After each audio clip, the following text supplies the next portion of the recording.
Alors, je suis encore là, je suis en direct. Bonjour, bonjour, chers amis. Alors, je suis en direct, bonjour. Celui qui m'appelle, je le bloque.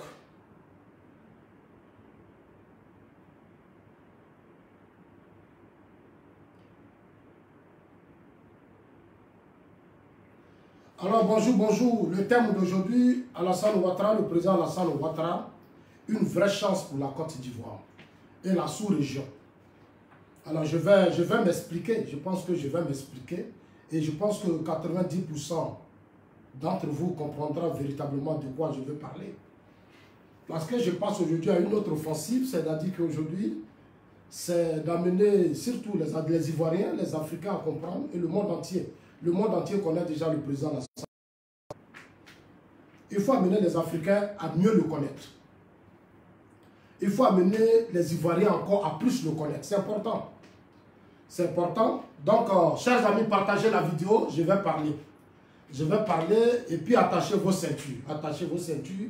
Prenez vos bouteilles d'eau, petits trucs. Et puis asseyez-vous. Hein, asseyez sur vos tabourets. Et puis vous allez m'écouter. C'est très important. Je passe à l'offensive maintenant. Voilà, je vous ai dit, je suis au RH. Je suis venu d'abord, premièrement, au RDA. J'avais un mouvement politique. Quand je suis arrivé, il y a un seul homme qui m'avait animé, qui m'a fait pousser à plus me donner à fond dans la politique, c'est le président Alassane Ouattara. Comme beaucoup ne savent pas. Parce qu'avant tout, il avait été Premier ministre. Il avait été Premier ministre au temps de Félix Houphouët-Boigny. Quand il était Premier ministre, en tout cas, tout bougeait bien. Tout bougeait bien, l'administration, tout était efficace. Il n'y avait pas cette lourdeur administrative, tout était vraiment, tout allait très bien. Il était venu avec un nouveau sang, vraiment encore très jeune. Et on a vu ce que ça apportait. Déjà à l'école primaire même, on savait déjà, plus tard 7 heures déjà, on devait être à l'école, les professeurs, tout le monde était déjà, avant 7h30, tout le monde était déjà en classe. Aujourd'hui, beaucoup de choses ont changé. Il y a une certaine lourdeur, il y a eu beaucoup de choses. Mais je pense que c'est un combat que nous allons engager auprès de notre papa, auprès de notre président. Essayer d'attirer, voilà, amener les uns et les autres à comprendre. Voilà, et puis changer beaucoup de choses pour que ça soit comme les administrations au Ghana, au Rwanda, dans beaucoup de pays où les choses bougent bien. Tu déposes un dossier. Le lendemain, déjà, le dossier est parti. Voilà. On n'a pas besoin de donner 25 francs, 1000 francs, 10 000 pour faire un dossier. Avant, quand le président était Premier ministre, la corruption, sûrement là, ça, on ne pouvait pas. Donc, pour ce premier mandat de la 3e République, je pense qu'on va être très, très efficace. Parce que regardez aujourd'hui dans nos mairies, les mairies aujourd'hui, vous voyez les villes, les communes, malgré les efforts que fait le chef de l'État, mais regardez aujourd'hui, allez-y dans d'autres communes. En tout cas, rien ne bouge. Vous arrivez dans des communes, c'est la déception. Je suis allé à Gagnoa, dans beaucoup de villes, ici à Daloa, à Abidjan même, tu te promènes même, c'est la déception dans beaucoup de communes. Parce que les prédécesseurs qui étaient là, les anciens maires, n'ont pas travaillé. Ils sont restés à la tête des communes, ils ont volé, ils ont pillé, ils ont enrichi leur famille et les communes sont restées dans la pauvreté. Donc, il y a des sujets qui sont très très importants et que moi, je pense qu'on doit maintenant mener. Parce que quand on parle de développement, le développement doit d'abord commencer dans les villages, dans les sous-préfectures, dans les régions. Normalement, c'est ça le vrai travail que nous devons mener. Vous arrivez aujourd'hui dans des régions, mais c'est des retards. Les gens me disent, non, moi je suis avec le président Ouattara parce que nos régions là, moi ça me tient à cœur. Ah oui, Bédier, au fou et moi il y a eu Bédier. Rien n'a changé. Il y a eu Guy Robert, ceux qui ont compté, il était bien parti pour changer les mentalités, redresser le pays. Malheureusement, il a été trahi par le FPI. Et leurs amis socialistes qui étaient au pouvoir en France. J'ai souvent l'habitude d'expliquer aux gens qu'en France, il y a deux systèmes. Il y a la gauche et il y a la droite. Les amis de Gbagbo, ce sont les socialistes, c'était eux la gauche. Voilà. Aujourd'hui, lui qui est là, il est ni de la gauche ni de la droite. Donc aujourd'hui, il est au pouvoir en France et puis nous permet de bien respirer. Il permet aux États africains d'aller à l'essentiel, de se mettre au travail. Il n'est pas impliqué dans les déstabilisations des régimes. Je vais parler de Macron. Il a tellement un très bon esprit. Il n'est pas impliqué dans les déstabilisations des régimes. Au contraire, il se bat en tant que jeune, un esprit nouveau, très bon. Donc moi, je suis très fier. Je vais toujours dire au président Macron qu'en tout cas, il a notre respect. Il a notre respect parce qu'il avait été clair au Mali. Il a dit aux jeunes burkinabés que moi, je ne suis pas venu mener le combat de vos ancêtres. Mon combat, c'est le combat de ma génération. J'ai des jeunes qui sont comme moi, j'ai mes petits frères qui sont là, qui ont des problèmes. Moi, je suis venu à la tête de la France pour créer les conditions pour que ces jeunes qui sont là, de ma génération, aient une vie. Pour que ceux qui vont venir demain encore après nous aient une vie. Voilà le sens même réel même de la politique. Amener les gens à changer leurs conditions de vie, ce n'est pas l'émotion, ce n'est pas l'ignorance, des sentiments inutiles, ça ne sert à rien. Vous êtes des pères de famille, vous avez des enfants, vous avez des femmes, vos enfants doivent aller à l'école, vous avez été à l'école. Mais tout ça, il faut tenir compte de ça. Quelle maison vous laissez, qu'est-ce que vous laissez à vos... Voilà le sens de la politique. La politique, là, ça n'a rien à voir avec aimer Babo, aimer Bédier, aimer ceci. Ce n'est pas ça la politique, c'est de l'ignorance. Et nombreux hommes politiques dans nos États francophones profitent de ce taux d'ignorance, d'analphabétisme pour faire la politique. C'est le sens des retards que nous connaissons. Regardez comment une commune comme Makori. Makori est dirigée par un jeune ébrié. Pendant combien de temps allez-y aujourd'hui à Makori? Quand vous arrivez à Makori, vous êtes déçus. Moi, j'arrive à Makori, je suis déçu. J'ai honte. Une grande commune comme Makori, c'est un retard. Alors que Makori, là, quand vous arrivez là, il y a zone 4, il y a les temps de quoi. Allez-y à Noumabo, allez-y voir. C'est la déception, c'est la honte. Mais cette mère-là continue d'être à la tête des mairies. Parce qu'ils profitent du fait que leurs parents ne comprennent pas pourquoi on devient maire. Et ils ne comprennent pas. On l'a mis maire parce qu'on est de la même ethnie, on est de la même région. Donc oui, il doit être maire. Malgré qu'il n'y a pas école, il n'y a pas santé, il n'y a rien. Mais là, s'il est le maire. L'argent du contribuable, on leur donne. On finance les communes. On finance les communes. L'État leur donne l'argent. Les maires là, ne font rien. Tous ceux qui vont vendre ces terrains, faire les palabres dans les communes, instrumentaliser les parents. Regardez aujourd'hui à Koumassi. En si peu de temps, si c'est Bakongo, moi je le connais, il avait cette volonté. Quand un maire, j'ai dit toujours que c'est une question de volonté politique. Quand on a la volonté, qu'on a l'esprit de créativité, on peut apporter beaucoup à nos communes. J'étais au Ghana, j'ai fait 2 ans au Ghana. Il n'y a pas une ville que je n'ai pas visitée au Ghana qui n'est pas développée. Mais le développement de ces communes vient avec la complicité de la diaspora. Au Ghana, là, on va chercher les gens à la diaspora, en fait, des maires. Parce que le pouvoir politique a une vision. Le pouvoir politique recrute, cherche des hommes qui peuvent les accompagner dans leur lutte. C'est le sens du vrai combat politique. Si vous êtes au pouvoir et que par reconnaissance, ou par amitié, ou par amitié de longue date, vous mettez les gens à la tête des communes, des mairies, parce que vous êtes dans des groupes ethniques. Quand on était au pouvoir, dans l'opposition, comme il avait fait ça, il n'a qu'à être maire. Même si ça ne va pas, il n'a qu'à être maire. Mais nous-mêmes, nous participons à créer le retard, le développement même de nos régions. Le monsieur là, il est maire, il n'apporte rien. Mais le maire, il est le premier responsable de nos vies, de nos sécurités, de nos santé. Ce n'est pas le président Ouattara qui va quitter là-bas, qui va venir pour venir encore s'occuper des mairies. Non. On a commissariat, on a gendarmerie, on a tout dans les commissariats. On a des justices. Mais ce n'est pas au président Ouattara. La seule chose que le président Ouattara va faire, tout l'argent que l'État investisse, il doit avoir les yeux sur ça. Il doit mettre des gens qui vont contrôler ses communes. Quand ces maires-là ne travaillent pas, le président prend ses responsabilités et les dégage. Il les dégage. Et puis on avance. Tu es maire, tu ne travailles pas. Regardez si c'est Bakongo. Il a la volonté à si peu de temps. Voilà déjà la train de montrer. C'est vrai que Koumassi, c'est une grande commune qui a un grand retard. Parce qu'il y a des gens qui étaient là qui n'ont rien apporté. Qui n'ont rien apporté, ils sont restés là, ils ont pillé, volé les gens du PDCI. Pendant des années, ils viennent prendre les terrains de nos parents et puis ils vont vendre ça aux gens, aux individus. Mais ils n'ont qu'à s'attendre à ça, que nous on est là. On ne va plus se laisser distraire. Voilà les problèmes. Vous arrivez aujourd'hui à Djamé. À Djamé, allez-y à Djamé, vous allez voir. Mais c'est une déception. C'est une déception. Arriver à Djamé. Depuis combien d'années à Djamé, même chose? J'ai été déçu la fois dernière de voir le maire d'Adjamé, une femme qui vend banane, on a mis par 4 là, comme elle vend banane, ça allait sur les réseaux sociaux. Je vois le maire qui prend sa grosse voiture pour aller s'asseoir auprès de la vieille femme. Mais c'est pour ça que le RHDP, nous on va se dire des vérités. Parce qu'un parti politique là, un programme, vous êtes élu sur la base d'un programme et d'un projet de société. Les directions, les responsables à la tête des partis, leur problème n'est pas seulement de faire des meetings de quoi. Le parti doit suivre de près le travail du pouvoir. C'est-à-dire le parti là, quand vous êtes au pouvoir là, c'est vous qui êtes au pouvoir. Hein. Si la commune ne s'en va pas, le parti doit se lever pour dire tel même ne travaille pas. Tel même ne fait pas ça. Mais vous le dégagez, vous prenez vos responsabilités.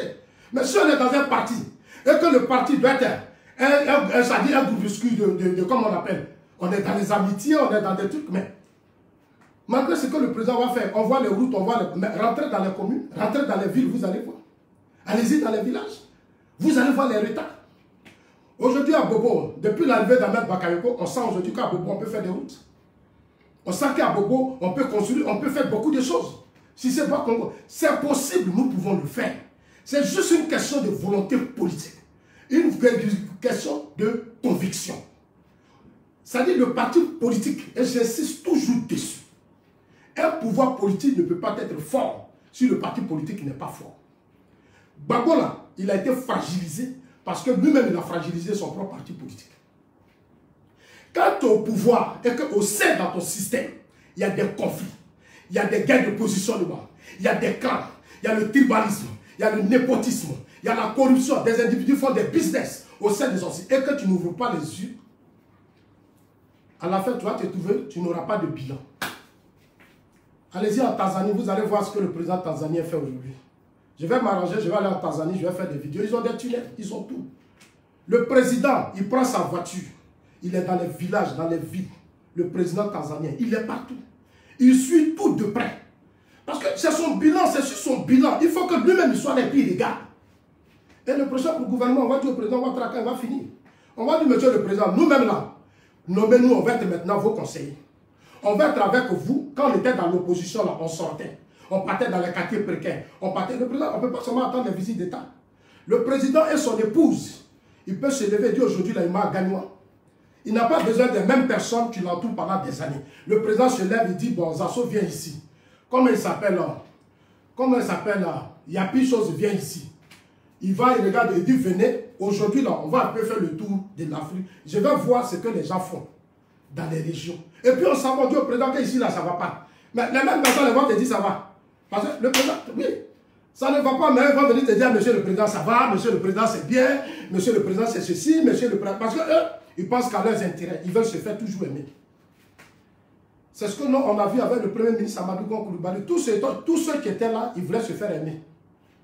Quand tu essaies de les interpeller, ils ne veulent même pas. Malheureusement, notre ami est parti. Il a fait un excellent boulot. C'est pour ça, hier, dans ma vidéo, je disais à mes frères du Nord, à certains de mes frères du Nord qui disent, Ouattara n'a pas travaillé, mais allez-y voir ce qu'on va faire dans le Nord. Allez-y voir. Allez-y dans le Nord. On peut voir vers Séguéla, autre, il y a un peu de choses. Il n'y a pas eu encore, mais de Korogo, c'est-à-dire de Katiola, Tafiré. Allez-y jusqu'à Dala.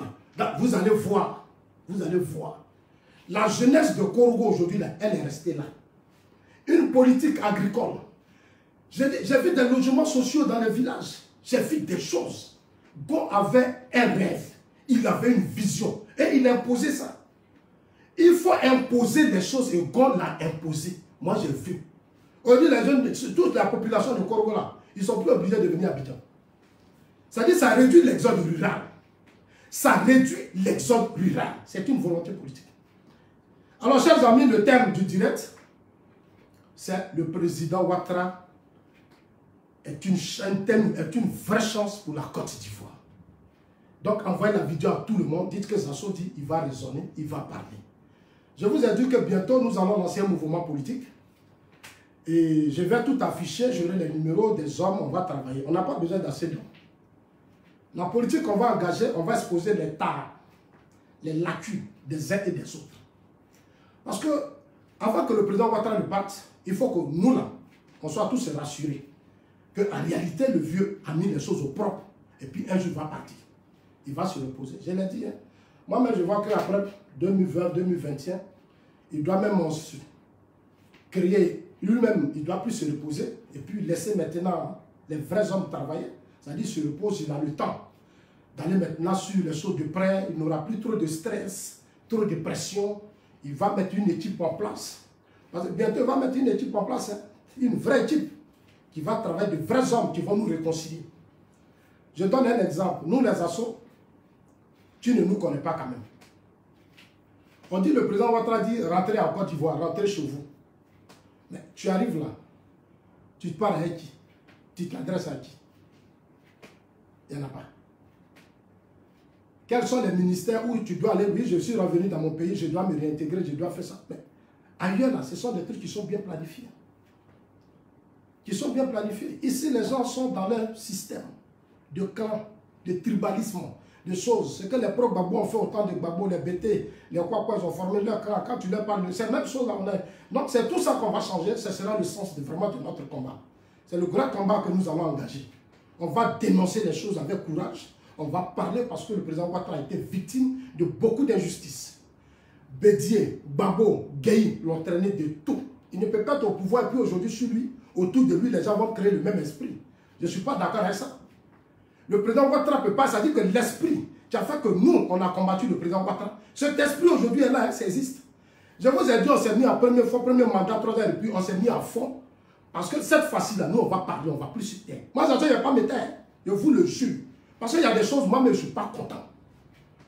Il y a des choses, je ne suis pas content. Hein. Il y a des choses, je ne suis pas content. Et je prie Dieu, que Dieu donne la force au président pour que ce gouvernement, quand il y a eu les législatives, on dit c'est mis à fond. Les législatives, elle a pris les bics, il y a des maires qui ne travaillent pas, il y a des gens qui étaient députés qui n'ont rien foutu pendant des années. On veut les ramener, le président ne veut pas, il les a barrés. Il a barré des noms, il a barré beaucoup de noms. Envoyez la vidéo à tout le monde, il a barré beaucoup de noms parce que la page Facebook a attaqué. Voilà, donc mettez les cœurs, partagez les vidéos, c'est très important. Parce que nos pages réveillent tout le monde, tous ceux qui dorment. Dites que Zasso dit, on va passer maintenant à une autre phase de la lutte. Voilà. Donc partagez, dès que vous êtes en direct net, partagez, envoyez à tous vos amis. C'est dans ça là qu'on va commencer à se comprendre. Voilà, quand moi je finis de parler, d'autres viendront parler. Voilà, et puis c'est dans ces contradictions que nous allons créer de grandes sociétés. Alors, chers amis, je vais rapidement envoyer ça à toutes vos mes excuses. Je vous laisse sur le son de John Yale. Le temps de...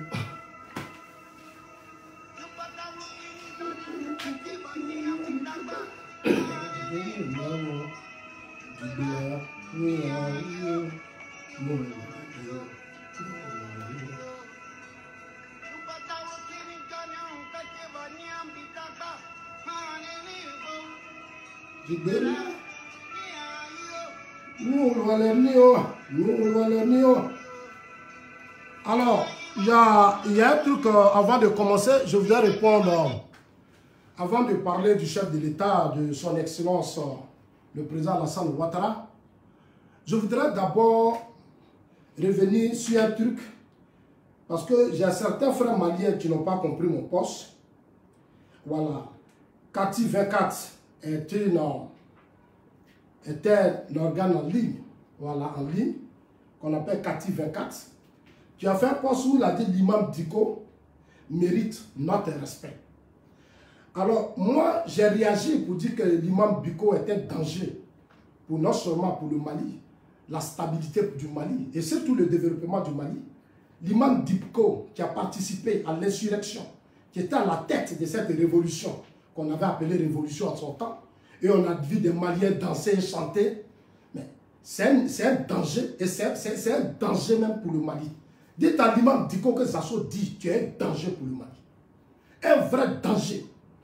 Le Mali, là, c'est un pays où le taux d'analphabétisme est élevé. C'est vrai, la religion, c'est l'islam. C'est vrai. Mais un pays, là, à un certain moment donné, il faut faire très attention.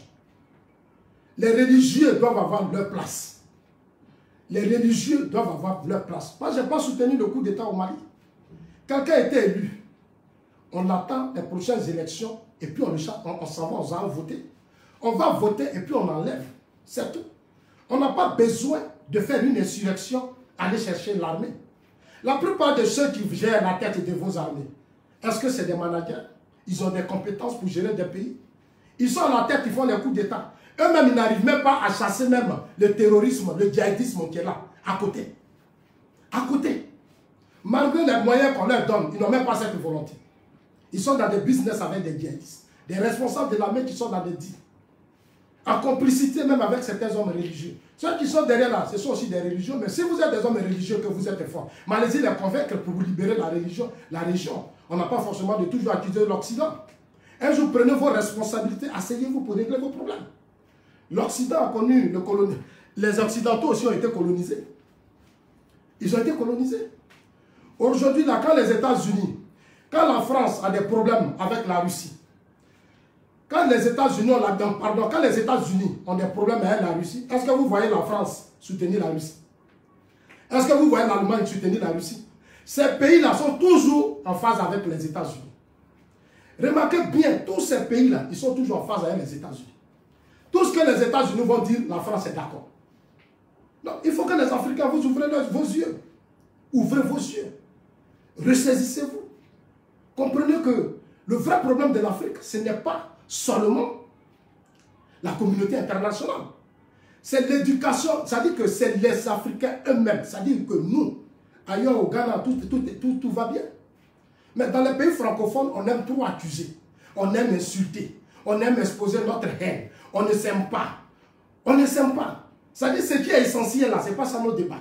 Mais les débats inutiles et ridicules là, c'est-à-dire les francophones là, c'est-à-dire des pays comme Mali, Côte d'Ivoire, Cameroun, c'est ces pays-là, et ils aiment tout ce qui est ridicule.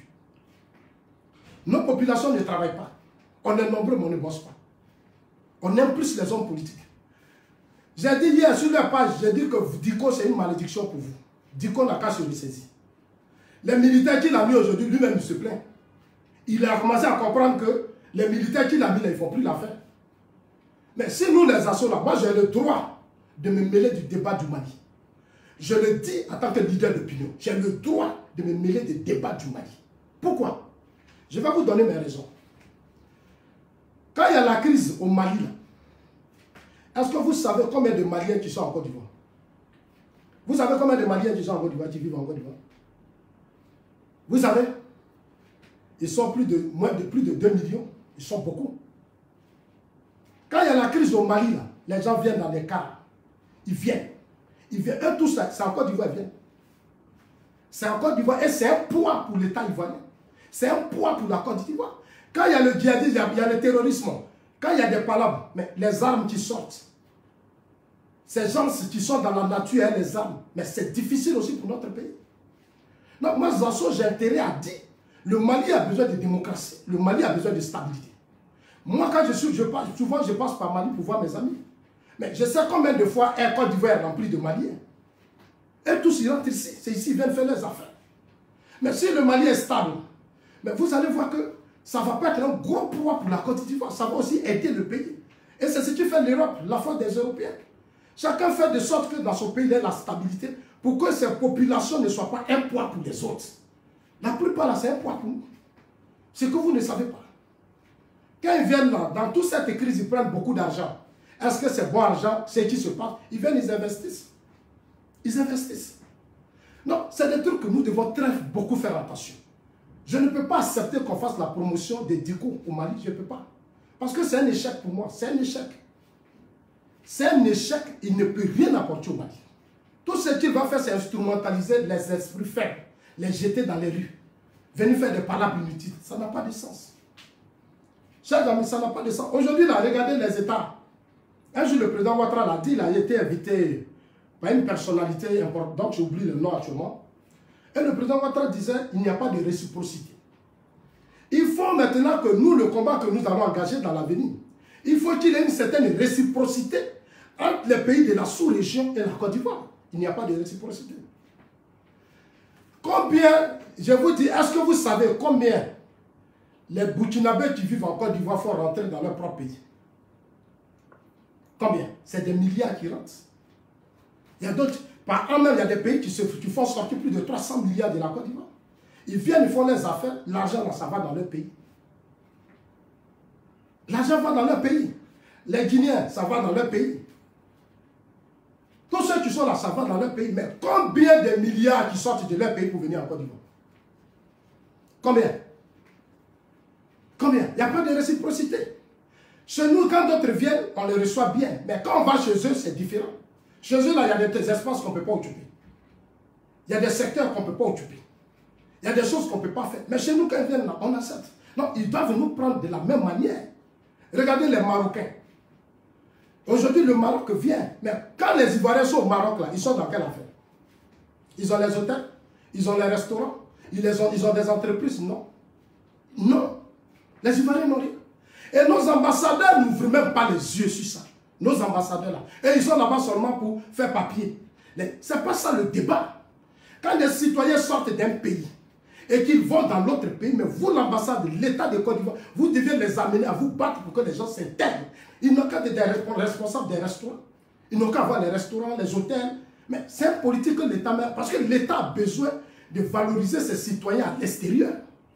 Voilà les combats politiques que nous expliquons aux gens. Ils ne comprennent pas. Mais voilà la vérité. Est-ce que vous savez combien les Maliens prennent ici pour que ça va au Mali? C'est des milliards. Regardez les Libanais. Les Libanais font sortir des milliards sur des milliards de la Côte d'Ivoire. Mais arrivé dans leur pays n'a pas de stabilité. Leur pays, là, ça n'a pas de stabilité. Mais eux, là, ils sont très puissants dans notre pays. Même sur nos systèmes politiques, les gens, quand ils ont l'argent, ça dit les marchés publics, autres, c'est aux Libanais qu'on donne. Leur pays n'a pas de stabilité. Et là, ils trouvent beaucoup d'argent là où ils envoient ça ici. Souvent, ce sont des erreurs que beaucoup de nos hommes politiques font en Afrique, qu'il faut corriger. Qu'il faut vraiment corriger, ça va faire mal. Mais nous sommes condamnés à corriger cela et à poser le débat. Il n'y a pas de réciprocité entre les États.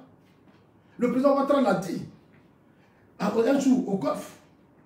Il l'a dit. Où il a reçu Mo Brahim, pardon. Quand Mo Brahim a reçu le président au cours d'une conférence, le président Ouattara l'a dit. Il dit, il faut maintenant qu'on passe, on fasse de sorte qu'il y ait une certaine réciprocité. Quand l'Ivoirien va au Mali, l'Ivoirien doit être responsable d'un hôtel. L'Ivoirien doit être responsable des magasins. Et ces États-là doivent donner la possibilité aux Ivoiriens de s'intégrer dans leur société. De la même manière que nous le faisons chez nous. Si on arrive à ça, alors vous allez voir que les choses seront simples. Vous allez voir. Si pour toi ça ne marche pas, tu peux aller au Mali, tu peux devenir homme d'affaires, tu peux aller au Bénin, tu peux aller dans d'autres pays. Non, c'est des choses qu'il faut beaucoup encourager. Chers amis, donc l'imam Dicko n'est pas, c'est un danger parce que plus il appelle à l'insurrection, il y a l'instabilité, plus les autres pays, si nous, la Côte d'Ivoire comme ça, on a trop de pression. On a trop de pression. Voilà, parce que la Côte d'Ivoire, qu'on le veuille ou pas, ce n'est pas n'importe quel pays. Ce n'est pas n'importe quel pays. On a tellement de pression qu'on est condamné à faire de sorte que notre pays, il y ait la stabilité. Pour la stabilité de la Côte d'Ivoire, c'est la stabilité au Mali. C'est la stabilité au Bénin. C'est la stabilité en Guinée. C'est la stabilité au Ghana. Mais il faut qu'il y ait une certaine réciprocité. Combien d'Ivoiriens qui ont des grands restaurants au Liban? Il n'y en a pas. Il n'y en a pas. Combien d'Ivoiriens qui ont des hôtels au Liban? Il n'y en a pas. Qui ont des immeubles au Liban? Il n'y en a pas. Mais quand ils viennent chez nous, là, alors que nous aussi on est forts, ce n'est pas parce qu'on n'est pas fort, mais on a un problème de volonté politique. On a un problème de volonté politique. Moi, je vois des Turcs qui quittent la Turquie, qui viennent en Suisse et qui investissent en Suisse. Ah oui, ils viennent investir. L'Ivoirien ne peut pas aller investir dans beaucoup de pays parce que notre politique est encore fragile. Donc, il y a beaucoup à corriger, chers amis. Il y a beaucoup à corriger, il y a beaucoup à dire.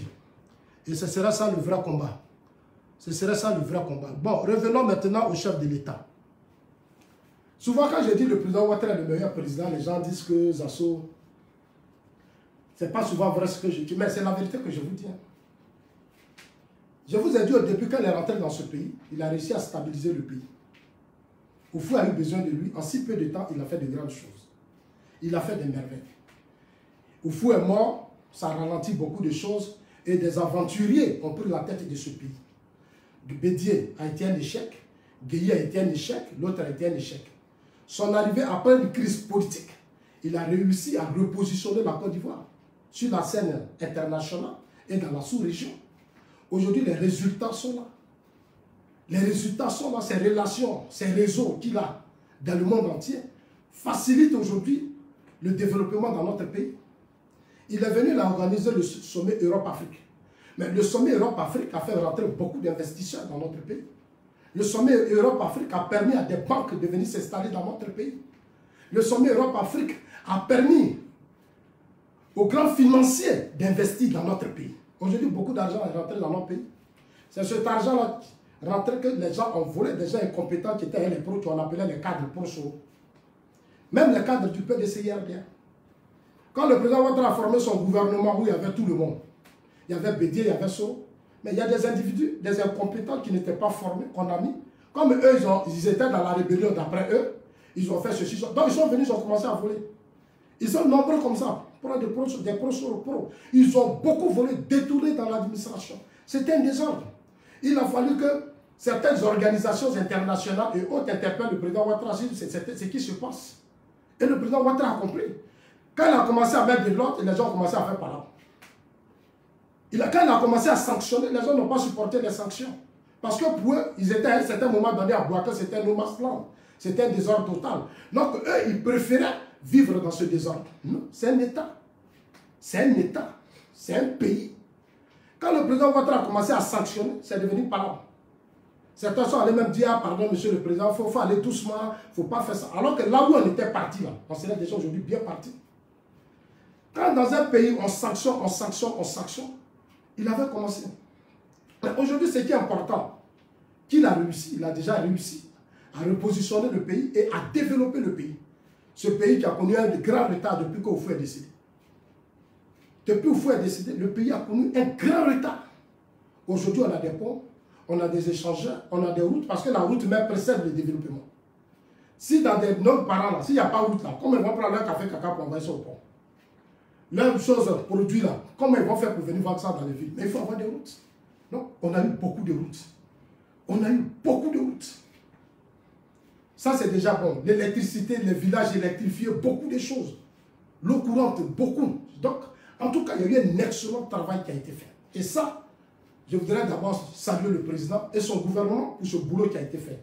Saluer surtout, Père à son âme, le premier ministre Amadou Gon Coulibaly, qui a aussi fait un excellent travail. Et nous saluons l'actuel gouvernement avec le premier ministre Ahmed Bakayoko. Mais ce que nous souhaitons, c'est que le prochain gouvernement soit un gouvernement vraiment au service du pays. Chers amis, le président Ouattara reste le meilleur parce que quand Gbagbo a pris le pouvoir, le pays a été coupé. On a connu une rébellion, ce qui était un échec. Ce qui était un échec. Gbagbo avait prêté serment de défendre le pays, de protéger le pays. Gbagbo n'a pas été à la hauteur. Gbagbo a permis à la Côte d'Ivoire de se dégrader avec son parti, le FPI. Ils ont fait de sorte que la Côte d'Ivoire, tout ce grand retard accumulé là, c'est le régime Gbagbo. En 10 ans, ils n'ont rien apporté au pays. Il n'y a pas eu de route, il n'y a rien eu. Il n'y a pas eu d'investissement, il n'y a rien. Les refondateurs ont pris le pays, ils ont commencé à payer des RAF4, ils ont commencé à s'enrichir. On est parti maintenant, c'était la promotion des jolies femmes pendant 10 ans. Aujourd'hui, le résultat est là. Vous-même, vous voyez, Alette Zaté, elle parle maintenant fort. Alette Zaté parle. Dans ce cas, Alette Zaté dit qu'il y a beaucoup de vérité. Il y a beaucoup de vérité dans ce qu'elle dit. Moi, j'ai demandé aux gens de lui dire, c'est bon, elle n'a qu'à freiner un peu. Elle n'a qu'à freiner, sinon dans ce qu'elle dit, il y a beaucoup de vérité. En 10 ans de pouvoir, 10 ans de pouvoir, c'était des épouses qui se battaient, des épouses. Un parti politique qui a fait 30 ans dans l'opposition, qui a cédé le pouvoir d'État. Et des épouses se battent pendant 10 ans. Elles contrôlent même l'armée. Elles ont même leurs gens dans l'armée. Mais ce sont des choses très graves. Aujourd'hui, le résultat est là. Les militants ne comprennent pas. Le parti politique n'existait pas. Il n'y a que Laurent Gbagbo seul qui existait. C'est lui seul qu'on glorifiait. Donc, le parti ne peut pas interpeller même le chef de l'État si c'est une chose. Mais c'est votre parti politique. Vous êtes des cadres, vous pouvez même interpeller le président quand ça ne va pas. Vous dites, mais monsieur le président, c'est un parti politique. Après toi, il y aura d'autres personnes. Mais ici, là, c'est comme ça. Les Blancs, c'est ça. La force des Blancs, c'est ça. La force des Blancs, là, eux, ils interpellent. Chez nous, tu ne peux pas interpeller. Quand tu interpelles, ah, tu n'aimes pas. Ah, tu es comme ça. Ah, tu es ceci. Tu es traite. Tu es vendu. Tu es même espion. Tu es même espion. Alors que tu es en train de dire que non, faisons attention, il y a un danger qui se prépare. On va te traiter d'espion. On va te traiter d'homme vendu. On va te traiter de ceci, de cela. C'est dommage. C'est dommage. Aujourd'hui, là, il n'y a pas un pays qui ne respecte pas la Côte d'Ivoire. Gueye est venu. Il a commencé à faire par là avec Gbagbo. Ça n'a rien apporté. Gueye, il s'est fait noyer par Gbagbo et ses amis socialistes. Hier, je vous ai dit dans ma vidéo, Gbagbo a pris le pouvoir parce qu'en France, les socialistes avaient le Parlement. En France, là, les socialistes avaient le Parlement. Les Djilaberti, les Bernard Houdin, les François Hollande, ils se sont impliqués dans la déstabilisation de Gueye Robert. Ils ont chassé Gueye Robert du pouvoir. Ils ont donné le pouvoir à leurs amis socialistes, Laurent Gbagbo. Mais qu'est-ce que Laurent Gbagbo a fait de ce pouvoir? Laurent Gbagbo n'a rien fait. On a connu aussi des années de retard. Pour dire aujourd'hui aux uns aux autres qu'on aime le président Ouattara ou pas, chacun de nous doit maintenant comprendre que c'est l'homme de la situation. C'est l'homme de la situation. Regardez l'évolution des politiques dans le monde. Regardez comment les choses évoluent. Hier, aux États-Unis, Donald Trump est parti. Obama était là. Mais quand Obama était là, vous avez eu beaucoup de crises. Les bombardements dans beaucoup de crises. Mais après, ils ont envoyé Donald Trump, qui est homme d'affaires. Quand ils ont mis Trump, il a fait ce qu'il pouvait faire. Mais il y a des côtés qu'il a négligé. Il a été sanctionné par les Américains eux-mêmes. Parce que pour eux, c'est ça. La politique intérieure, elle est très très importante dans tous les États. Si à l'intérieur, il y a des problèmes qui ne sont pas réglés, si tu ne fais pas attention, tu seras sanctionné. Les problèmes qui sont dénoncés, les problèmes qui sont attaqués comme l'impunité, la corruption, ce genre de choses, des gabégies, les histoires de temps, si tu n'arrives pas à canaliser, là-bas les peuples sont matures. Là-bas les gens sont beaucoup plus intellectuels. Le taux d'analphabétisme, bon, je ne sais pas, donc tout le monde va clair, chacun lutte pour ses propres intérêts. Un jeune, quand il se réveille le matin, il a plus de 18 ans, il va à l'école, il a plus de 18 ans, il a fait sa formation. La première des choses qu'il cherche, comment il va avoir du travail. Comment il va travailler pour payer ses dettes. Comment il va travailler pour payer ses factures. Comment il va travailler pour payer son courant d'eau. Comment il va faire ceci, comment il fait. Donc eux là, quand ils se réveillent, c'est leurs intérêts. Même fait c'est son papa ou sa maman, faut être au pouvoir, mais lui va t'interpeller sur sa vie. Chez nous, c'est le contraire. Chez nous, c'est totalement le contraire. Des jeunes souffrent. Quand tu leur dis, ils vont venir, ah, tu manges. Ah, tu as faim. Ah, tu es au restaurant. Je dis, là, j'ai ri, je dis, mais regarde-moi ces analphabètes comme ça. Ah, il a un restaurant, il mange. Alors que pendant 30 ans, eux suivaient Gbagbo ici. Ils couraient derrière Gbagbo comme des moutons.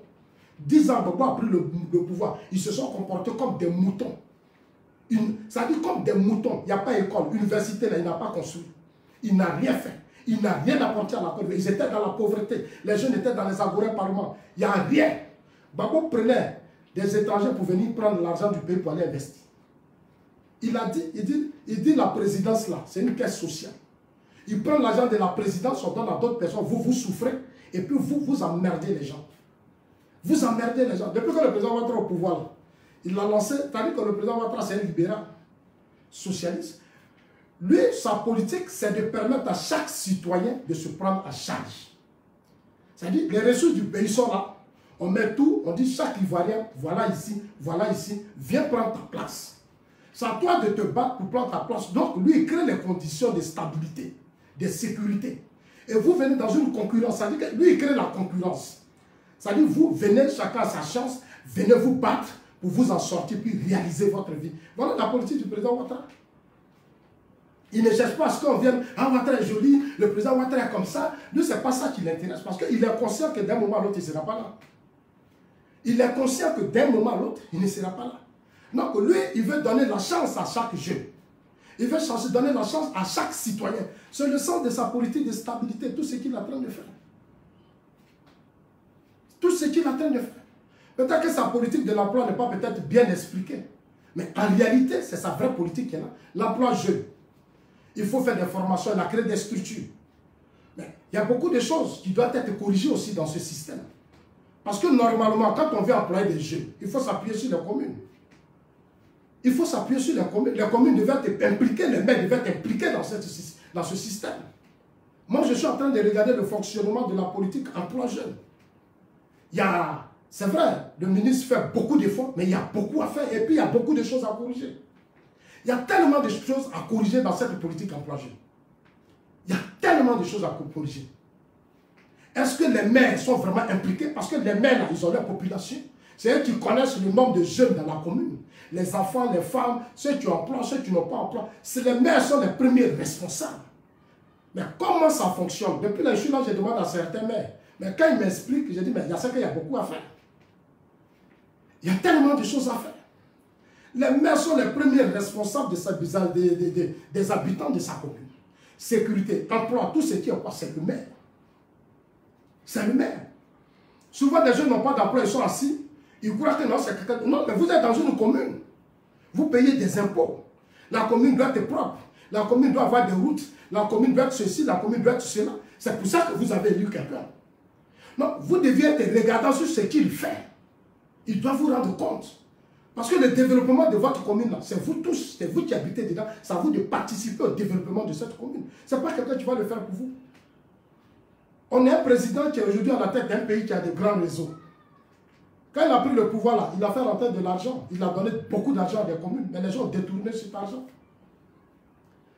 Les gens ont détourné cet argent. Beaucoup ont détourné cet argent. Aujourd'hui, le président parle d'audit.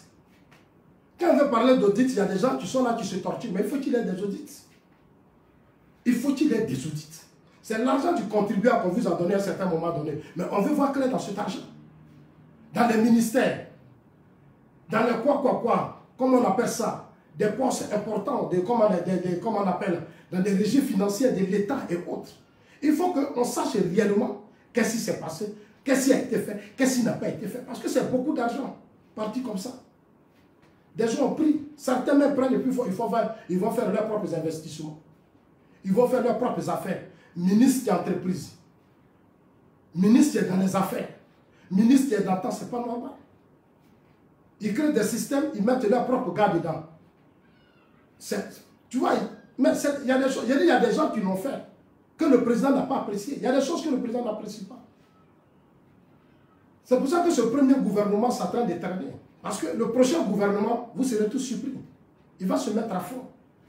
Parce qu'il y avait une affaire de Bédier, il y avait eu Soro dans un gouvernement, Soro qui était là, ces hommes qui étaient dedans, trop d'incompétents dans un système qui engage la vie d'une nation et d'un pays. La vie d'une nation et d'un pays. D'un pays comme la Côte d'Ivoire. La corruption, beaucoup de choses. Moi, un jour, quelqu'un me disait, j'étais dans un pays où je disais à un ami, il dit, mais comment dans votre pays, c'est fait que des gens, ils sont des généraux, ils sont en fonction et puis ils ont des affaires. Ils sont dans les affaires. Je ne peux pas comprendre que des responsables de l'armée, des gens sont dans l'armée, ils sont en pleine fonction et puis ils sont dans l'immobilier. Ils sont dans des business, ils sont dans des affaires, c'est pas normal. C'est pas normal. Quand tu es dans l'armée, tu es au service d'une nation, d'un pays. Tu ne peux pas être dans l'armée et puis être dans les affaires, ça ne se fait pas. Il faut faire un choix. Soit tu es dans l'armée ou tu es homme d'affaires. Parce que quand on arrive à là, c'est difficile qu'on ait la stabilité. Dans un pays, il doit y avoir les hommes d'affaires. Dans un pays, il doit y avoir ceux qui sont chargés de travailler pour l'administration. Tu as décidé de travailler dans l'administration, tu travailles dans l'administration. Mais tu ne peux pas même être dans l'administration et puis tu vas être dans l'affaire, ce n'est pas normal. Ce n'est pas normal. Quand c'est comme ça, là, mais ça fatigue aussi les autres. Tu veux avoir des marchés qui ont leurs petites entreprises, tu veux faire ceci, tu veux faire cela. Mais comment on va réduire le taux de pauvreté dans nos États? Comment on va faire de sorte que dans nos États, il y ait plus d'emplois? Si des groupes de personnes s'accaparent tout, mais et les autres, ils deviennent quoi? Les autres deviennent quoi? C'est ce qui crée les frustrations, beaucoup de choses. Donc, chers amis, aujourd'hui, avec le président Ouattara, je pense que nous sommes déjà bien partis. Nous pouvons changer beaucoup de choses. Je le disais la fois dernière à un ami au Mali. Je lui ai dit, vous savez, il dit non, le président Ouattara s'est impliqué dans notre affaire de Mali, là. Le président Ouattara s'est impliqué dedans. J'ai dit, ah bon, il dit oui. J'ai dit, mais il a raison. Le président Ouattara est bien placé pour vous dire que le Mali n'a plus besoin de coup d'État. Le Mali n'a plus besoin de stabilité. Il est bien placé. Il est bien placé. Parce que quand il y a instabilité ici, là, ce jour, en Côte d'Ivoire, ça ne va pas, tout le monde, ça va. Quand ici, là, ça ne va plus, là, tout le monde rentre en Côte d'Ivoire. Et nous, le président Ouattara, c'est un poids pour lui. Est-ce que vous savez ça? Vous savez ça? Allez-y aux élections. Vous allez aux élections, celui qui a gagné a gagné. Et puis vous faites la politique pour développer le Mali. Le Mali aujourd'hui, là, quand vous arrivez au Mali, c'est des groupuscules de personnes qui sont des multimilliardaires, l'État est pauvre. Des groupes d'individus sont riches, l'État est pauvre. Mais comment le pays va sortir? On va sortir de cette affaire de djihadistes. Tant que le système est faible et que des individus sont très riches, mais ils peuvent être les réseaux de ces djihadistes pour continuer de freiner le pays et puis eux, ils profitent. Eux, ils profitent. Mais le pays ne va pas avancer. Beaucoup de Maliens ne comprennent pas. Quand tu leur expliques, ils ne comprennent pas. Mais c'est une vérité que je vous dis, je n'ai rien à vous cacher. Je n'ai rien à vous cacher. Là où dans un pays, des groupuscules de personnes commencent à devenir très puissants, alors que dans le temps, ils n'avaient rien. Dès qu'ils commencent à devenir très puissants, faites très attention. Parce que vous allez où vous partez, c'est dangereux. J'ai fait 2 ans au Ghana, j'ai vu des choses. J'ai vu des choses. Quand tu discutes avec les hommes politiques ghanéens, mais tu es serein. Regarde aujourd'hui chez moi. Regarde chez moi. Nombreux sont aujourd'hui fiers que la Côte d'Ivoire a très avancé. C'est une nouvelle Côte d'Ivoire. On veut aujourd'hui des Ivoiriens nouveaux. C'est le combat du président Ouattara. L'Ivoirien nouveau là, c'est l'Ivoirien qui ne passe plus son temps à dire « je conçus tonton, je conçus grand frère, je conçus ceci ». L'Ivoirien niveau, c'est le changement de mentalité, de notre comportement. L'Ivoirien niveau, c'est nous qui ne pensons plus à être otages des hommes politiques, en train de casser les bus, brûler les bus, insulter. Voilà la politique du président. Le jeune n'a plus, ça veut dire qu'il veut faire de sorte que le jeune, quand un jeune est occupé, il n'a pas le temps d'aller casser les bus. Quand un jeune, quelqu'un a une situation, il n'a pas le temps d'aller faire du désordre. Dans un pays, quand chacun est occupé là, toi tu es occupé, tu as ton salon de coiffure. Est-ce que toi on peut te dire, va brûler le salon de coiffure de quelqu'un d'autre, tu vas accepter? Tu ne vas pas accepter. Parce que si tu brûles pour l'autre, on va venir brûler pour toi. Et quand on va brûler pour toi, là, tu ne vas plus manger, tu ne vas plus payer ta maison, tu ne vas pas payer ta facture. Ah oui, du moment que toi, jeune, tu sais faire quelque chose, tu as tes petits, même les bus là, tu payes impôt. Ton salon de coiffure que tu fais là, tu payes impôt, ça paye des bus.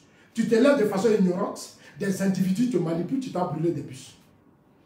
Tu t'as brûlé des bus. Et le président essaie de vous expliquer ça à chaque fois. Il essaie de vous expliquer ça à chaque fois. Mais au nom de Gbagbo, vous ne comprenez pas. Au nom de... Mais Soro Diom là, a dirigé une partie de la Côte d'Ivoire. Soro Diom a dirigé une partie de la Côte d'Ivoire pendant 8 ans. C'est quoi son bilan?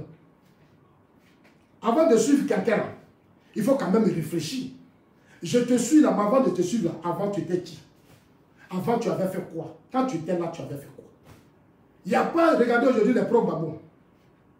Ils ne sont pas prêts à poser des questions à Soro Diom. La rébellion, c'est quoi ton bilan? Soro n'a pas de bilan. Mais les pro-Gbagbo étaient associés à Soro. Aujourd'hui, ils disent maintenant qu'ils ne connaissent plus Chris Yapi. Ils disent que bientôt ils vont faire des révélations sur Chris Yapi. Mais nous, on connaît déjà Chris Yapi. Nous, là, on connaît déjà Chris Yapi. Non, ce n'est pas là-bas que vous allez nous distraire. Vous avez publié tout ce que Chris Yapi a dit. Chris Yapi dit demain il y aura coup d'État, vous êtes content. Chris Yapi dit demain on va faire ça, vous êtes content. Chris Yapi dit demain ça sera comme ça, vous êtes content. Tout ce que Chris Yapi a dit là, mais vous-même vous avez contribué à ça aussi. Vous avez payé du pétrole, on a frappé des gendarmes, des commissaires, il y a eu beaucoup de choses. Aujourd'hui vous dites que vous êtes contre Chris Yapi. On n'est plus content, mais nous ne sommes pas vos enfants. Nous ne sommes plus vos enfants. C'est-à-dire jouer à nos esprits là. Nous on n'est plus dedans. Vous pouvez jouer avec l'esprit de certaines personnes. Mais nous autres là, vous ne pouvez plus jouer à notre esprit. Parce que nous on a vécu la crise. Ceux qui n'ont pas vécu la crise, qui n'ont pas connu la crise, peuvent jouer vos jeux. Mais nous qui avons été là, et nos amis sont morts. En 2000, quand Gbagbo 2002, quand Gbagbo Gueye se battait, nous on était au pont Félix Houphouët-Boigny. Quand les Libériens venaient là, qui étaient au palais que Gueye a mis là-bas, nombreux de nos amis sont tombés dans la lagune. C'est-à-dire, la lagune qui est là, où il y a arrêt de bus là, beaucoup sont morts comme ça. En 2004, à 4 à l'hôtel Ivoire, les bombardements, mes amis sont morts, on a vécu. 2010, c'est le LAS. Moi, je vais finir ça. Et puis devant moi, encore vous dites, on va faire encore coup d'État, on va faire rébellion, on va faire insurrection. Et puis moi, je vais vous soutenir. Moi, je vais encore vous soutenir dans ça. C'est que je suis idiot. Ça dit que je suis bête jusqu'à y apparaître. Ça dit moi, je suis dans des trucs où les gens meurent sur moi, puis je suis dedans, je soutiens. Ça dit moi-même, je vois que des gens souffrent dans leur chair. Ils meurent. J'ai vu des gens agoniser. On a vu nos frères, nos amis agoniser. Nos amis tomber. Aujourd'hui, on est là dans des conflits, dans des palabres où des gens veulent faire des coups d'État. Ils veulent faire des insurrections pour que les gens continuent de mourir. Et puis, on se plaint dedans. C'est pour ça que nous, on a décidé que sous le président Ouattara, on va faire la politique autrement. Parce que lui, aujourd'hui, avec lui, là, la Côte d'Ivoire, le monde, il a ouvert la Côte d'Ivoire au monde entier. Partout où aujourd'hui l'Ivoirien va, il est respecté. Aujourd'hui où on est là, c'est lui qui a notre chance, il n'y a personne. C'est vrai, il est en train de former d'autres gars. Dans peu de temps, ils vont sortir. Beaucoup vont sortir, nous on va les voir. Dans peu de temps, ils vont sortir. Hein. Après les législatives, là, beaucoup vont sortir. Hier, j'ai dit dans ma vidéo que le successeur du président Ouattara doit attacher ses bagages. Il doit bien attacher ses bagages. Parce que celui qui va venir là, il faut qu'il fasse plus que le président Ouattara. C'est de ça qu'il s'agit. Hein. Celui qui va venir, il faut qu'il ait la capacité, c'est-à-dire les forces nécessaires de nous unir et de poser le vrai débat, qui est le développement, l'intégration de la jeunesse civile. Des gens qui ne viendront pas se renfermer dans leur ethnie. Voilà, comme les gens le font. Ah non, c'est entre nous, c'est nous on est là, c'est nous on est... Mais au fond, moi je vous ai dit, oh, regardez aujourd'hui Yamoussoukro. Regardez Yamoussoukro, dès qu'Oufou est parti là, c'est fini. On a mis Bédier, des plaisantins, regardez Yamoussoukro aujourd'hui. On ne reconnaît plus Yamoussoukro. Avant Yamoussoukro, du vivant du feu Boigny. Babou est venu là oublier Yamoussoukro. Bédier a oublié Yamoussoukro, Gueye a oublié Yamoussoukro. Babou allait déposer un tas d'ordures. On dit c'est maison des députés. Toi, tu as pris le pouvoir. Tu connais les vrais problèmes du pays. Il n'y a pas école. Il n'y a pas ceci. Toi, tu te lèves, tu t'as construit une maison de tes amis députés. Regardez comment nos gens sont. Tu te lèves, tu t'as construit une maison. Mais alors qu'on a l'Assemblée nationale, et là, pourquoi on sort d'un pays qui a connu une crise? On a déjà l'Assemblée nationale qui est là. Il y a des problèmes. Il faut régler. Babou dit ça a créé une maison des députés. Il allait chercher ses amis chinois. Ils sont allés déposer un tas de trucs là-bas. Il n'y a personne dedans. Il n'y a personne. Il n'y a personne. Personne ne s'occupe de ça. C'est des milliards qu'on a gaspillés. Les accords de Ouagadougou, on a gaspillé des milliards. On s'est promené dans la sous-région, on s'en a gaspillé des milliards. Sous Alassane Ouattara, on prend l'argent du pays pour faire les échangeurs, pour créer les hôpitaux, pour faire les routes, pour faire venir les investisseurs, les hommes d'affaires. C'est de ça qu'il s'agit. C'est de ça qu'il s'agit. Qui peut être là et puis votre pays va avancer. On ne peut pas dire qui va venir puis vous allez faire parole matin, midi, soir. Vous allez vous insulter, vous allez être dans les palabres. Ça, c'est des vieilles mentalités. Le temps où nos parents se tapaient à bois, machette, en ce 21e siècle encore, on se frappe encore. Mais quand est-ce qu'on va développer nos États? Quand est-ce qu'on va apporter quelque chose à nos États? Notre génération, quelle est sa participation dans la stabilité et le développement de nos pays? Notre génération, c'est quoi sa place? Voilà le débat qu'il faut ouvrir. Vous arrivez aujourd'hui dans les quartiers, trop de quartiers précaires dans notre pays. Trop de quartiers précaires. La Côte d'Ivoire a assez d'argent pour qu'on ait encore des vieilles maisons de Sikoji que le fou et Boigny avait construit avant. Aujourd'hui, c'est les hommes qu'on met à la tête des choses. Il faut qu'ils soient des hommes vrais, de vrais patriotes, qui aiment leur pays et qui sont là, à la tête des structures parce qu'ils veulent vraiment apporter. Beaucoup le font. Mais il y a beaucoup à faire. Il y a beaucoup à faire parce qu'on a commis un retard.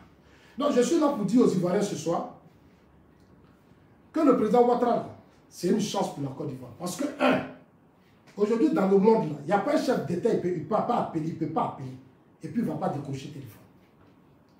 On est dans un pays, dans un monde aujourd'hui, quand tu n'as pas de bons amis, ce n'est pas facile. 40 ans, 10 ans, Babou est au pouvoir, vous avez vu. Babou est au pouvoir, là, vous avez vu, non? Vous avez vu, c'était dur.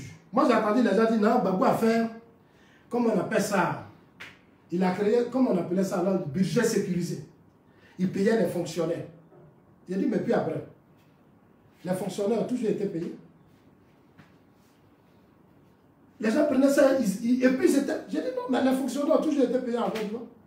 Depuis Oufou Boigny, même Gueye, autant de militaires, les fonctionnaires étaient payés. Les fonctionnaires étaient payés.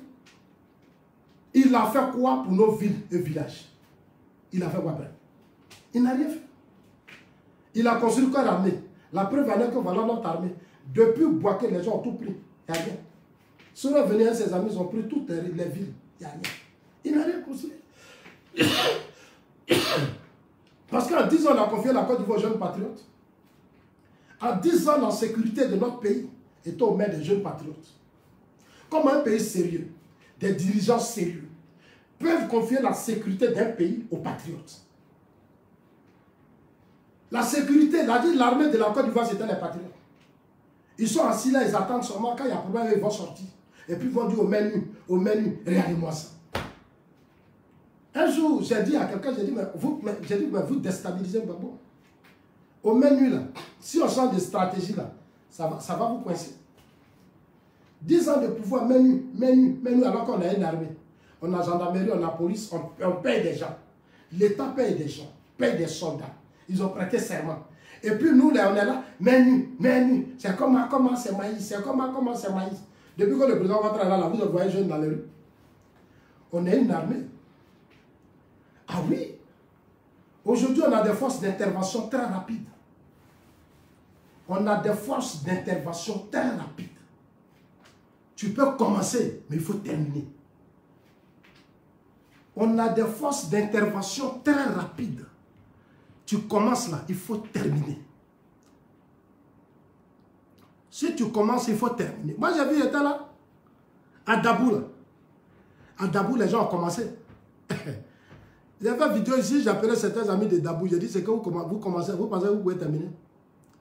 À Dabou, les gens ont commencé. Mais il y a des forces qu'on a envoyées là-bas, là, ça n'a même pas duré. Et mais quand ils ont vu ce qui venait, les ont mis dedans, ils disent, ah ça, c'est pas sous Gbagbo. Ça, c'est au temps de Gbagbo, on pouvait se permettre tout ça. On pouvait se permettre tout ça. Donc, chers amis, le président Ouattara, je pense que nous, c'est une chance pour nous. Il faut que chacun de nous ouvre les yeux. On va l'accompagner dans sa nouvelle politique actuelle. On va l'accompagner dans tout ce qu'il est en train de faire. Un jeune normal, je dis bien jeune normal, consciencieux. Parce que l'analphabétisme, l'ignorance et puis l'instrumentalisation des hommes politiques à un certain moment donné de l'histoire a détruit beaucoup de jeunes. Les John Soros, les Blé Goudé Charles ont tellement joué sur leur conscience pendant des années. En 20 ans, on a fait croire aux gens que non, on est dans un combat de souveraineté. On est dans un combat d'indépendance. Non. L'indépendance, là, c'est d'abord ici. C'est quand tu sais dire non, quand il s'agit de dire non. Oui, quand il s'agit de dire oui. L'indépendance, c'est quand toi-même, tu peux payer ta maison. Quand toi-même, tu peux arriver à te nourrir. Toi, tu dis tu te bats pour être indépendant, alors qu'à ton âge, là, tu manges encore, tu dors encore chez tes parents, tu manges encore chez tes parents. Et toi, tu quittes là-bas, toi, tes parents nourrissent, toi, on te donne à manger, tu vis chez tes parents. Tu n'as pas de situation. C'est toi qui te lèves pour aller brûler les bus. Parce qu'un homme politique t'a dit, va brûler le bus. C'est-à-dire, toi, tu ne réfléchis pas. Bus là, tu sais que bus là, tu montes dedans. Toi-même, tu vas monter dans le bus là, tu montes dedans. On a tout fait pour que tu payes 200 francs. Pour quitter le plateau jusqu'à chez toi. On dit 200 francs pour t'aider. Parce que toi, tu n'as pas travaillé. Toi, tu t'en vas brûler le bus là. Bus, on fait ça à 200 millions. Un seul bus coûte 200 millions. Vous voyez comment on a beaucoup de bus, c'est parce que le président Ouattara a des réseaux. Depuis qu'il est venu là, l'argent rentre beaucoup dans le pays. Seulement que beaucoup ont volé. Beaucoup ont mis dans leur poche, beaucoup font leurs propres affaires. C'est qui nous fatigue. Mais ce premier gouvernement là, je pense que beaucoup de choses vont changer. Parce que cette fois-ci, il n'y a plus Bédié dedans, il n'y a plus Soro dedans. C'est un gouvernement, on s'est battu, on a travaillé. C'est un gouvernement, il faut installer des hommes crédibles, sérieux, patriotes, qui aiment la Côte d'Ivoire, qui ont l'amour de leur pays. Qui sont allés à l'extérieur, qui ont vu, et qui viendront se battre pour dire notre pays là. Et ça se fait déjà, ça se fait déjà. Avec cette crise, on l'a vu. C'est là qu'on a vu les vrais patriotes. Sous Ouattara, il n'y a pas de jeunes dans les rues. On est une armée. Ça, c'est déjà bravo. C'est pour ça que j'ai dit qu'il est le meilleur. J'ai dit c'est une chance parce que celui-là, il y a plus de... Est-ce que vous voyez les militants du RHDP? Ouattara appelait un jour les militants du RHDP. Ah, comme Soro et Bédié sont en train de faire des coups d'État, aller descendre dans la rue, puis aller danser. C'est comme... Non. Lui, il dit, quand vous faites l'appel sur l'armée, il dit, réglez-moi ce problème. Et puis on règle. Ah oui. Il dit, réglez-moi ça. Et puis les gens règlent. C'est pas de l'amusement. Les gens, Yam Sokro. Les gens ont pris Yam Sokro. Le président a appelé Diagaou. Il dit, toi, prends tes gens, allez-y, mettez de l'ordre là-bas. Rapidement. Mais ils ont mis de l'ordre. Il dit, Dabou, il a dit au colonel, allez-y là-bas. Vous, les chefs d'état-major, sont ministres de la Défense. Ils prennent, ils s'asseyent, ils réfléchissent. On dit, demain, il faut conseil de sécurité militaire. On dit ici, là, mettez de l'ordre. Aujourd'hui, notre pays, ça va. Non. On est condamné à être avec le président Ouattara. On est condamné. On ne nous demande pas de venir l'aimer, ce n'est pas ce qu'il vous demande. Il a sa femme, il a ses enfants. Mais on doit contribuer à créer les conditions d'une stabilité. Parce que lui, c'est un homme de réseau. C'est un homme puissant. C'est un homme aujourd'hui... Vraiment, je pense que j'ai déjà tout dit. J'ai déjà tout dit. J'ai dit, regardez au Mali. Ils ont fait leur révolution, vous avez applaudi. Le Mali est où? Aujourd'hui, lui qui était à la tête de cette révolution, ce plan aujourd'hui n'est pas content. Il pense maintenant que les militaires ne font pas leur travail. Moi, je leur ai dit dès le début que les militaires, là, ils font qu'ils savent de quoi. Est-ce qu'ils sont préparés? Le Mali a connu trop de coups d'État, trop de retard. Vous allez venir encore mettre des militaires, mais ils vont venir vous piller, ils vont venir voler. Quand je descends de mon avion, j'arrive à l'aéroport du Mali. C'est-à-dire un pays, là, c'est depuis l'aéroport, tu sens qu'il y a espoir. Quand tu rentres dans un pays, c'est depuis l'aéroport que tu sais que le pays, là, il y a espoir. Mais Mali, là, c'est-à-dire dès que tu descends dans l'avion, même la chaleur, même qui t'accueille déjà, tu vas aller, mais rentre, mais tu vas, mais déjà tu comprends. Non, c'est un pays qui a besoin de stabilité. C'est un pays qui a besoin de vraiment de beaucoup de choses. Non, chers amis, moi, c'est ce que je voulais vraiment vous dire. On ne va pas les laisser, les Maliens. De coureur, on ne va pas les laisser. Ce sont nos frères de la sous-région. Si on les laisse et que chez eux, ça ne va pas, mais c'est nous, on sera toujours sous pression. Voilà. Ouais, donc le Prado reste l'homme de la situation, chers amis. Je pense que concentrons sur nous, laissons ces plaisantins qui se battent et qui croient qu'aujourd'hui vont nous distraire. Non, depuis qu'il est au pouvoir, on a maintenant une sécurité. En tout cas, on a des soldats, on a des hommes. Le ministre de la Défense, le Premier ministre, depuis au temps d'Amadou Gon Coulibaly jusqu'à aujourd'hui, ont fait un excellent travail. Le chef de l'État lui-même a pris en main la sécurité du pays, depuis qu'il a des différentes crises. Le départ de Diom Soro, moi j'ai dit à certains militants du parti, il dit mais le départ de Diom Soro, c'est une chance pour vous. Soro est parti là, vous devez dire merci. Et puis laissez-le même créer son parti. Laissez Soro créer son parti, ne forcez rien. Si l'État avec vous, il allait vous déstabiliser, Dieu vous a ouvert les yeux tant, et puis il est parti. Mais c'est bon. Betty est parti, ça vous arrange. Aïe, quelque chose qui est avec toi, qui a te créé des problèmes, dis je m'en vais. Et puis toi, tu te tortilles à aller garder ça, parce que toi, tu as un problème. Tu fais tellement de problèmes, que toi-même, tu as vu que ça te crée problème. Ça te grandit pas.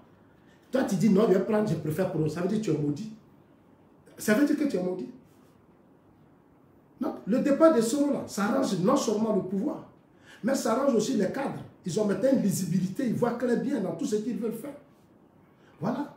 Ça vous permet maintenant de contrôler, et puis ça va placer les gens à la tête des systèmes, et puis faire avancer le pays. Donc, chers amis, voilà tout ce que je voulais vous dire. Aujourd'hui, c'est dimanche. Portez-vous bien. Dieu vous bénisse. Dieu bénisse vos familles. Dieu bénisse en tout cas vos familles. Le président Ouattara, c'est notre chance. C'est notre chance aujourd'hui. Il est en train de former des cadres. Après, dans peu de sang, il y a des gens qui m'ont dit, oui, mais Zasso, pourquoi le président Ouattara a pris le pouvoir et puis depuis, il n'y a pas de gouvernement. Chers amis, on sort des crises. On a connu trop de crises. Je vous ai dit que quand il a pris le pouvoir, la reconstruction coûte cher. Dans tous les pays qui ont connu de grandes crises, la reconstruction des pays coûte très cher. L'Europe s'est en sortie parce que les États-Unis ont proposé un plan Marshall. Le plan Marshall, c'est beaucoup de milliards de dollars qui ont été décaissés pour stabiliser l'Europe, pour apporter le développement dans l'Europe. Les Européens ont travaillé pendant des années pour que leur pays soit des pays. C'est parce qu'ils avaient les grands États-Unis derrière eux. C'est beaucoup de milliards. Il y a eu des infrastructures qui ont été détruites. Il y a eu beaucoup de choses. Il faut l'argent pour tout reconstruire. Depuis que le président Ouattara a pris le pouvoir, regardez Bouaké. Aujourd'hui, là, Bouaké a besoin d'un plan Marshall. Bouaké a besoin d'un plan spécial. Maître Doyou, ici, là, on ne fait pas maraboutage ici, s'il te plaît. Si tu veux faire ton maraboutage, il faut aller là-bas. J'étais bloqué par ici, on ne fait pas maraboutage. Aux États-Unis, les États-Unis ont apporté tout ce tien à l'Europe. Et l'Europe a réussi à se relever. Regardez, comment on appelle ça, la Côte d'Ivoire. La crise de 2000 jusqu'en 2010, il y a eu un retard. Il n'y a pas eu d'infrastructure, on n'a rien construit. On n'a rien développé depuis toutes ces années. Le président Levé, après cette guerre de 2010, on a détruit des hôpitaux, on a pillé des hôpitaux, des commissariats, des gendarmeries, on a pillé beaucoup de choses, même des banques. Des banques ont été cassées. Des banques ont été cassées, beaucoup. Tout ça, il faut être fort pour relever le défi. C'est parce qu'il est fort que la Côte d'Ivoire a réussi à se relever en si peu de temps. La Côte d'Ivoire s'est relevée en si peu de temps parce que le président Ouattara. On dirait que la Côte d'Ivoire n'a même pas connu la guerre. En même temps, il a construit les routes, les ponts, les échangeurs. Et après, il a vite fait. Donc, les gens, même la guerre, là, quand les gens rentrent en Côte d'Ivoire, on ne sait même pas. Je suis venu un jour un ami. Il dit, mais je n'ai pas l'impression que ton pays a connu la guerre. On dirait qu'on n'a pas connu la guerre. Il a réussi. La guerre, là, c'est dans nos poumons, dans nos cœurs, c'est-à-dire dans nos têtes. On est encore dans les colères, parce que nous, on n'aime pas là, on veut rester dans ça. Mais quand les gens rentrent, ils ne savent pas. Parce qu'il y a des hôtels. Regardez, de nouveaux hôtels en Côte d'Ivoire. Il est en train de construire des stades, des écoles, des universités. Donc, tout ça, c'est important pour l'avenir d'un pays. Aujourd'hui, malheureusement, on n'a pas d'opposition. Cette opposition a vieilli. Elle a vieilli. Et cette vieille mentalité a été inculquée à leurs militants, à leurs sympathisants, qui ne savent même pas raisonner, qui ne savent plus réfléchir. Ils sont tous dans l'émotion. Nous, notre combat, c'est de les amener à se réveiller, à comprendre qu'ils ont leur place dans la Côte d'Ivoire. Oui, ils ont leur place. Ils ont leur place dans la Côte d'Ivoire. Notre combat, c'est d'aller vers eux et puis les sensibiliser. Ce n'est pas facile parce qu'il y a eu 20 ans de manipulation. 20 ans, on a travaillé la tête, 10 ans de pouvoir, Gbagbo ou rien. Non, ça, là aussi, pour enlever, et puis malheur pour eux, pour nous, pour eux encore, Gbagbo dans ce pays. Non, ça, là, pour sortir dans ça, là, c'est pas facile. Hein. Donc, on a qu'à être fort. Il faut qu'on soit fort pour corriger tout ça, chers amis.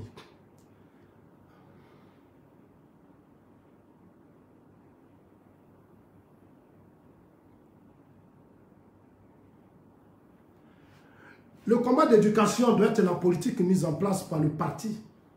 C'est le parti, c'est pour ça qu'on parle d'école, les cours du soir, il faut créer des structures pour que les gens apprennent à lire, il faut revoir les médias d'État, il faut regarder les journaux, c'est-à-dire tout le monde doit participer à la construction de la société.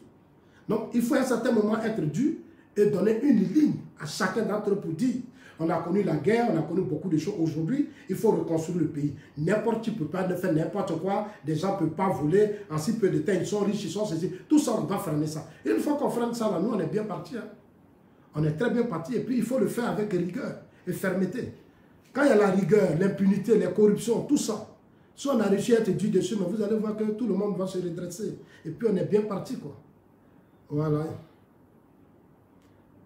Voilà. Donc, chers amis, portez-vous bien et puis Dieu vous bénisse. En ensemble.